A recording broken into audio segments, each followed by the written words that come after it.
Bismillahirrahmanirrahim. Alhamdulillahi wa bihi nasta'in. Wassalatu wassalamu ala Rasulillah wa ba'd. Sa mga minamahal kong kapatiran sa pananampalatayang Islam, ako po ay bumabati sa inyo ng Assalamu alaikum wa rahmatullahi wa barakatuh. Sa mga sandaling ito, pag-uusapan natin sa maikling topic kung ano ang kaibahan ng pagsasala o pagdarasal ng mga kababaihan sa pagdarasal ng mga kalalakihan.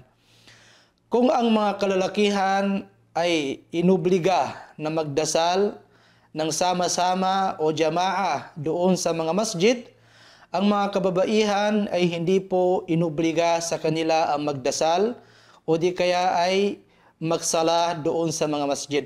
Sinabi ni Propeta Muhammad sallallahu alaihi wasallam, "La tamna'u ima Allahi masajid Allah wa buyutuhunna khairul lahun." Huwag ninyo sabi ni Propeta Muhammad sallallahu alaihi wasallam, pigilan ang mga kababaihan, ang mga alipin ng Allah subhanahu wa ta'ala ng mga kababaihan sa kanilang pagtungo doon sa masjid upang sila ay sumali sa pagdarasal ng jama'a o sama-sama doon sa masjid. Subalit, ang kanilang pananatili o pamamalagi sa kanilang mga bahay at doon sila magsagawa ng pagdarasal ay mas mainam kaysa sa kanila. Ang mga kababaihan ay exempted na pumalit, magbayad sa mga pagdarasal na kanilang na-absent sa panahon sila ay dinadatnan ng kanilang mga buwan ng bisita.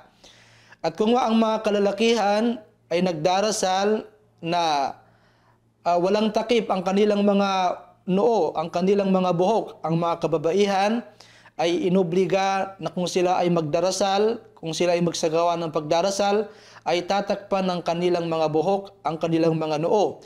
Sapagkat sinabi ni Propeta Muhammad sallallahu alaihi wasallam, "La yaqbalullahu salata haidin illa bi khimar."